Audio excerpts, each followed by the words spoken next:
आज आम्ही SP office समोर सहारा हॉस्पिटलमध्ये आलेलो आहोत.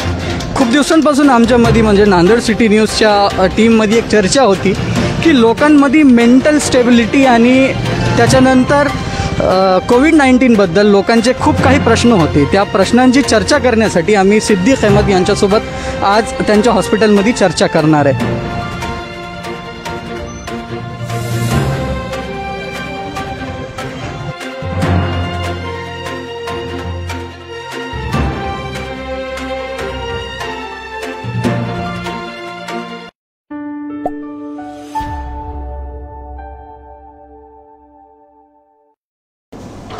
नमस्कार. नांदेड सिटी न्यूज या फेसबुक पोर्टल, यूट्यूब चॅनल या सगळ्या व्यासपीठावर सोशल मीडियाचं आपलं स्वागत आहे. माझ्यासोबत आहे डॉक्टर सिद्दीक अहमद सर. यांच्यासोबत खूप चांगली चर्चा झाली कोविड-19 आणि त्या संदर्भात, आणि मी त्यांचा आता काही प्रश्न विचारून त्यांचा इंटरव्यू करणार आहे. डॉक्टर साहब, आपका बहुत बहुत स्वागत है नांदेड़ सिटी न्यूज़ के ये फेसबुक पोर्टल पे. डॉक्टर साहब, हम लोग बहुत ज़्यादा इसके अंदर काम करना चाह रहे हैं. एज अ मीडिया हम लोग ये चाह रहे हैं कि कुछ पॉजिटिविटी इससे क्रिएट हो. हमारा जो प्लेटफॉर्म है नांदेड़ सिटी न्यूज़ का, उससे हम दुनिया के अंदर और पूरे समाज के अंदर पॉजिटिविटी क्रिएट करना चाह रहे हैं अभी इस सिचुएशन के अंदर, क्योंकि पूरी दुनिया एक अलग ही सिचुएशन के अंदर अभी जा रही है. तो मेरा पहला सवाल आपसे ये है कि कोविड-19 का वायरस का जो है वो एज से कुछ प्रभाव कम ज़्यादा हो सकता है क्या, क्योंकि इम्यून सिस्टम से इसका कुछ लेना देना है क्या? पहली बात जो है कि कोविड-19 ये बीमारी दूध पीते बच्चे से लेके उम्र के 100 साल के पेशेंट लोगों को भी हो सकती है. यानी कोई भी उम्र ये आपको जो है कि बीमारी से बचा नहीं सकती. लेकिन ये बीमारी होने के बाद ज़्यादातर ये पाया गया है कि 60 साल के ऊपर के लोग, ख़ास तौर के ऊपर जो डायबिटीज़, ब्लड प्रेशर या फिर कैंसर या फिर कोई भी लंबे चलने वाली बीमारियों से अगर ग्रसित हैं या उससे वो बीमारी से परेशान हैं, तो ऐसे लोगों के अंदर सीरियस होना या फिर जान लेने के चांसेस ज़्यादा हैं. डॉक्टर साहब, दूसरा सवाल ये है कि कोविड-19 की मेडिसिन बनाने में अभी तक पूरी वर्ल्ड को इस तरीके से कामयाबी क्यों हासिल नहीं हुई, क्योंकि वो लोग इसके अंदर क्यों इतनी आउटरीच तरीके से बड़े पैमाने पे कामयाब क्यों नहीं हो सके? इसके दो इलाज अपन जो है कि ज़्यादातर अपन कर सकते हैं. वो है, पहला है वैक्सीन. लेकिन एक बात ध्यान में रहे कि वैक्सीन को ह्यूमंस में टेस्ट करना और वो डायरेक्ट जो है कि इस्तेमाल के लिए आना, इसके लिए कम से कम 6 महीने से लेके साल भर का वक्त लग जाता है, क्योंकि उसके फ़ेज़ 1, फ़ेज़ 2, फ़ेज़ 3 ट्रायल्स होने के पहले ये इस्तेमाल में आम लोगों के लिए नहीं लाई जा सकती. दूसरी चीज़ है कि मेडिसिन, इफ़ेक्टिव मेडिसिन के बारे में मैं कहूँगा कि सिर्फ ये 4 से 5 महीने का ही तजुर्बा इस वायरस के साथ में हमको है. इसकी वजह से ये मुश्किल जा रहा है कि इस वायरस को सही तरीके से समझना और कौन सी मेडिसिन इसके लिए सूटेबल है और इफ़ेक्टिव है. इसका एविडेंस बेस्ड जो गाइडलाइन है वो बनने में एक वक्त लगता है, जिसको रैंडमाइज कंट्रोल ट्रायल्स बोलते हैं. इस तरह की चीज़ें के लिए कोई भी मुल्क को वक्त नहीं मिल पा रहा है. आर्टिफिशियल इंटेलिजेंस की मदद ली जा रही है और कुछ मेडिसिन का हमको उम्मीद है जो इसके अंदर कारगर करेंगे, लेकिन उसके लिए हमको कुछ देर अभी भी रुकना पड़ेगा.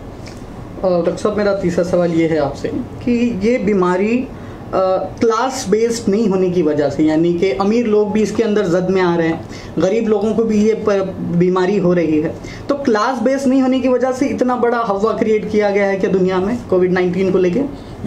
कोविड-19 के जो मर्ज़ है वो हमको ये बात में समझ में आना चाहिए कि तमाम मुल्क, जिसके अंदर कम्युनिस्ट मुल्क भी है, कैपिटलिस्ट भी है और डेमोक्रेटिक भी है, सारे मुल्क ने इसके अंदर एक ही स्ट्रैटेजी इस्तेमाल की है कि इसके लिए जो इफ़ेक्टिव कदम उठाए, यहाँ तक के लॉकडाउन भी, और कई हज़ार करोड़ रुपए का जो नुकसान पूरे देश तमाम दुनिया के जो है कि देश उठा रहे हैं, वो इसीलिए है कि सभी लोगों की जान इम्पॉर्टेंट है. और ये बात भी ध्यान में रखें कि क्लास बेस से ज़्यादा एक वक्त के अंदर कई सैकड़ों नहीं तो लाखों पेशेंट्स डेवलप हो रहे हैं और इनको इलाज करने के लिए कोई भी देश, वो चाहे विकसित देश क्यों ना हो, उनके पास ये इंफ्रास्ट्रक्चर, डॉक्टर और हॉस्पिटल बेड्स इतने अवेलेबल नहीं हैं वो एक साथ में इतने मरीज़ों को इलाज कर सके। और ये डर है कि कई मरीज़ बगैर इलाज के भी कहीं ना मर जाएं। इसके लिए मैं कहूँगा कि क्लास बेस से ज़्यादा ये पैंडेमिक है, एक साथ में जो है कि कई लोगों को शिकार करता है, इसके लिए दुनिया भर की सरकारें ज़्यादा तवज्जो दे रही हैं।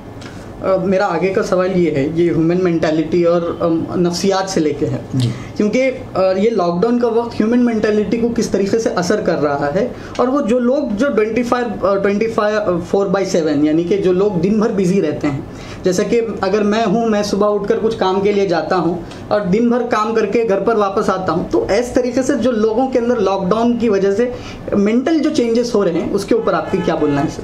जी, लॉकडाउन और कोरोना वायरस, मैं कहूँगा कि कोरोना वायरस से पूरे दुनिया के अंदर कई लाख पेशेंट उससे परेशान हैं, लेकिन तकरीबन आप देखेंगे कि दुनिया भर के लोग ये कोरोना वायरस के बीमारी से जो उसकी नफ्सियाती, उसके साइकोलॉजिकल इफ़ेक्ट से परेशान है। मैं दुनिया का कोई ऐसा मुल्क, कोई ऐसा जो कि इंसान नहीं होगा जो आज कोरोना के तनाव से, कोरोना की बीमारी से नहीं, कोरोना के तनाव से परेशान ना हो। एक जो है कि लॉकडाउन की वजह से तो परेशानी हुई है, लेकिन ये बीमारी का डर। तीसरा जो है कि घर के अंदर बैठे रहने की वजह से जो नफ्सियाती बदलाव आ रहे हैं, और चौथा इसकी वजह से जो इकोनॉमिक इम्पैक्ट पूरे देश में ही नहीं तो जो है कि हमारे घरों घरों पे जो पहुंच रहा है उसका भी है। उसके अंदर जो है कि इकोनॉमिक जो प्रॉब्लम्स है और लॉकडाउन है, उसके लिए गवर्नमेंट अपनी तरफ से कोशिशें कर रही है और इकोनॉमिक पैकेजेस देकर इसमें से बाहर निकलने की कोशिश कर रही हैं। लेकिन जो घर के अंदर जो इंसान परेशान है, वो इसके बाहर निकलने के लिए कुछ अपने अंदर रूटीन में बदलाव कर कर इससे लड़ सकता है। सबसे पहले अपने रूटीन को, जो सोने और उठने के रूटीन को बेहतर किया जाए। कुछ वक्त एक्सरसाइज, योगा और मेडिटेशन को दिया जाए। कम से कम आपका 45 मिनट का वक्त जो योगा एक्सरसाइज के लिए आप देंगे या मेडिटेशन के लिए देंगे, तो इससे जो है कि आपका जिस्मानी सेहत भी अच्छी रहेंगी और जहनी तनाव भी आपका कम रहेगा।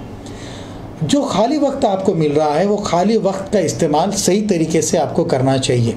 जैसे कि सही इन्फॉर्मेशन, कुछ वक्त सही इन्फॉर्मेशन लेने के लिए, ये बीमारी के बारे में हो या कुछ चीज़ें पढ़ना, लिटरेचर पढ़ने के अंदर आप डालें। डॉक्टर साहब, मेरा 5वां सवाल ये है कि क्या एक बहुत हाइपोथेटिकल एक थ्योरी चल रही है पूरी दुनिया में।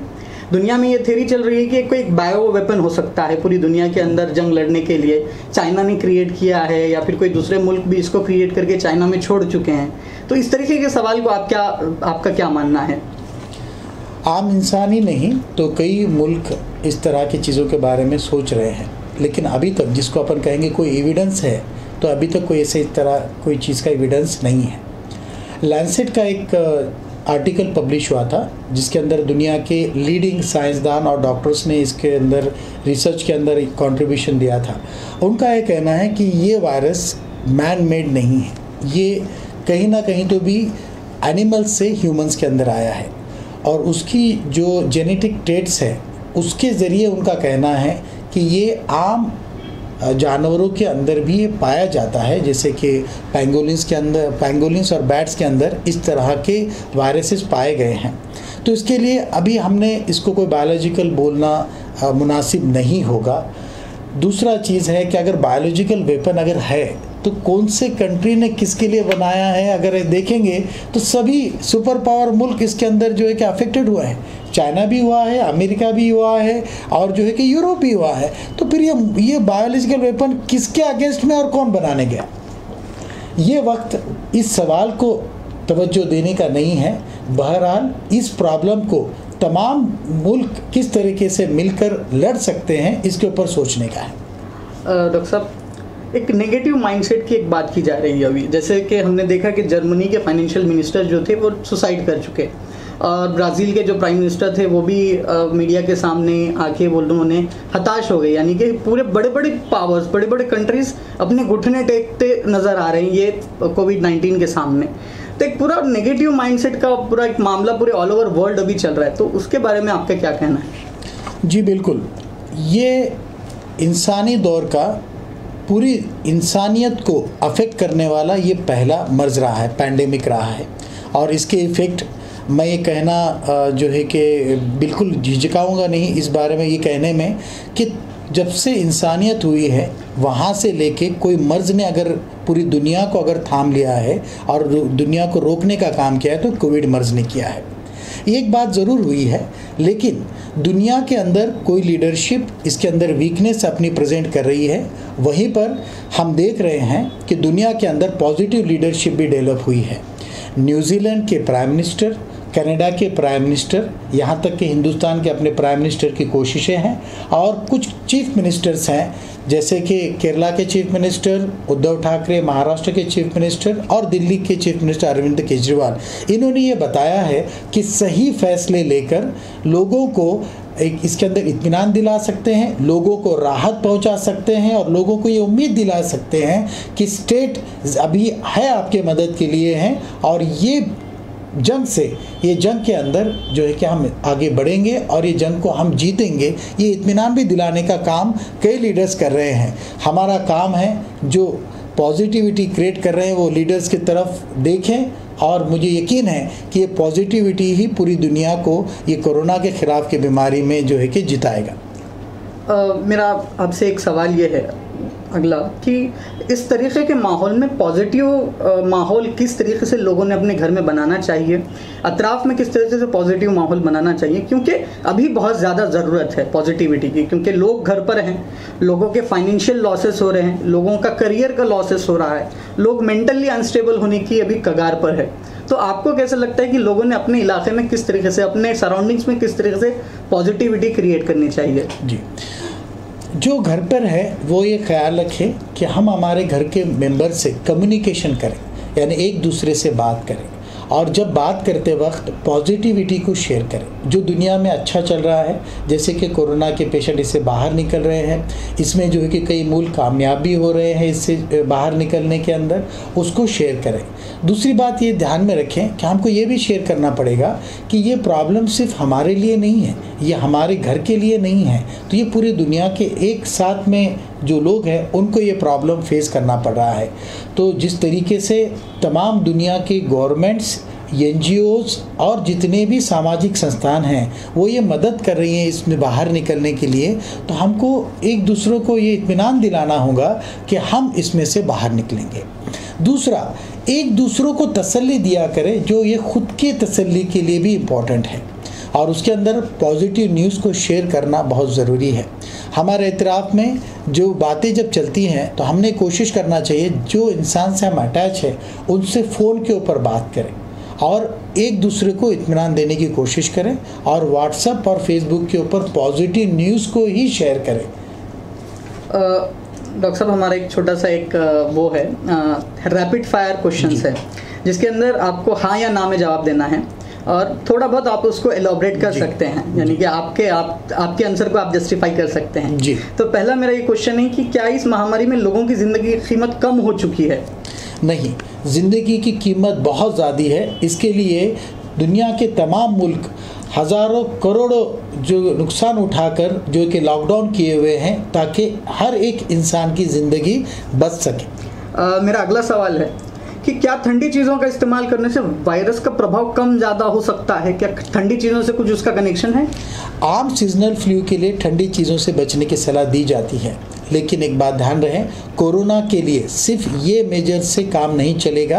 आपको सोशल डिस्टेंसिंग मेंटेन करना, हाथों को बार बार धोना, जो है कि अपने चेहरे को हाथ नहीं लगाना, और एक दूसरे से बात करते वक्त 1 मीटर की दूरी रखना, बाहर निकलते वक्त मास्क निकलना। ये अगर आप चीज़ों का इस्तेमाल नहीं कर रहे हैं तो फिर वो चीज़ आपको ज़्यादा फ़ायदा नहीं पहुँचाएंगे। मेरा अगला सवाल रैपिड फायर का कि गवर्नमेंट ने लॉकडाउन का डिसीजन लेने में देरी की कर दी है, क्या आपको ऐसा लगता है?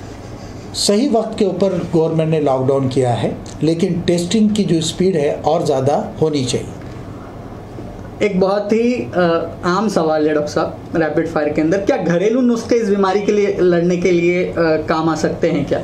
WHO के अगर आप साइट के ऊपर जाएंगे तो सोशल डिस्टेंसिंग, एक दूसरे से दूरी बनाए रखना, गर्दी की जगह पे नहीं जाना, और जैसा मैंने पहले कहा आपको कि अपने हाथों को साबुन पानी या डिसइंफेक्शन से साफ़ करना, एक दूसरे को मिलते वक्त जो है कि दूरी बनाए रखना, एक दूसरे को हाथ न मिलाना, ये जो चीज़ें हैं ये सबसे ज़्यादा कारगर है। इसके अलावा कोई भी चीज़ आपको कोरोना की बीमारी से रोक नहीं सकती। हाँ, इम्यूनिटी बढ़ाने के लिए कुछ चीज़ें मदद कर रही होंगी, लेकिन वो चीज़ों का इस्तेमाल करके हम ये ना समझें कि हम ये कोरोना से बच जाएंगे। कोरोना से बचने के लिए सोशल डिस्टेंसिंग का एतमाद ही सबसे इफ़ेक्टिव तरीका है। डॉक्टर साहब, बहुत बहुत शुक्रिया आपका। आप अगर कुछ पब्लिक के लिए या फिर हम पूरे नांदेड़ की अवाम के लिए, नांदेड़ की जनता के लिए कुछ आप अगर एक मैसेज देना चाहते हैं तो दे सकते हैं। ये जंग लंबी चलने वाली है और इसके अंदर सरकार का साथ देना हम सबका फ़र्ज़ है। ये इत्मीनान रखें कि तब इंसान पहले से देखा गया है कि कई महामारियां आई हैं और इंसानियत जीती है और वो महामारी चली गई है, तो हम भी इस बीमारी से जीतेंगे और जल्दी इसमें से बाहर आएंगे। लेकिन एक सब्र रखना ज़रूरी है। इस दौरान आपको एक बात को ख़ास तौर पे ध्यान रखना है कि अपने घरों के अंदर बैठिए, घरों के बाहर बग़ैर कोई इमरजेंसी है बाहर ना निकले। इमरजेंसी में सिर्फ किराना ख़त्म हो जाना या फिर जो है कि आपको कोई बड़ी बीमारी होना, इसके अलावा आप जो कि घर से बाहर ना जाएं। बाहर निकलते वक्त आप एक बात का ध्यान रखें कि मास्क लगाए बगैर न जाएं। जहां पर भीड़ हो रही है वहां से दूर रहें। एक दूसरे से 1 मीटर की दूरी बनाए रखें। अपने हाथों को हर जो है कि आधे घंटे के अंदर 20 सेकंड के लिए कम से कम साबुन पानी से धोएं।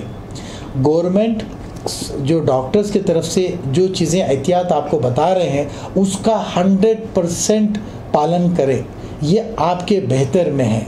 इसको जो है कि जो भी गवर्नमेंट की तरफ से चीज़ें बताई जा रही हैं उसको नज़रअंदाज न करें। और हाँ, आपको बुखार, खांसी या ज़ुकाम है तो नज़दीकी सरकारी हॉस्पिटल में जाकर चेकअप कराएं, उसको घर पे बैठे न रहें। आपका वक्त के ऊपर बताना ये बीमारी से आपको जो है कि जल्दी निजात दिला सकता है और तमाम लोगों को जो है कि ये बीमारी फैलने से जो है कि रोका जा सकता है। डॉक्टर साहब, आपका बहुत बहुत शुक्रिया, आपने हमें वक्त दिया और ये पूरे इस डिस्कशन के अंदर बहुत ही अच्छी मालूमात आपने लोगों ने पहुंचाई है। नांदेड सिटी न्यूजच्या या विशेष चर्चा सत्रामध्ये मी डॉक्टर साहेबांचं खूप खूप धन्यवाद करतो। आणि दुसरा एक विषय की नांदेड सिटी न्यूज वारंवार हेच सांगते की आपण आपल्या घरी राहा, आपल्या घराचं, आपल्या फॅमिलीचं संरक्षण करा, मीच माझा रक्षक हे ब्रीदवाक्य आपल्या महाराष्ट्राचे आरोग्यमंत्री यांनी दिलेलं आहे। तर त्या ब्रीदवाक्याला घेऊन नांदेड सिटी न्यूज प्रत्येक घरोघरात हेच सांगण्याचा प्रयत्न करते की आपण आपलं आरोग्याचं आणि आपल्याचं आपण स्वतः रक्षण केलं पाहिजे। या पद्धतीने आम्ही डॉक्टर साहेबांचा पुन्हा एकदा खूप खूप धन्यवाद करतो आणि थांबतो। Thank you so much.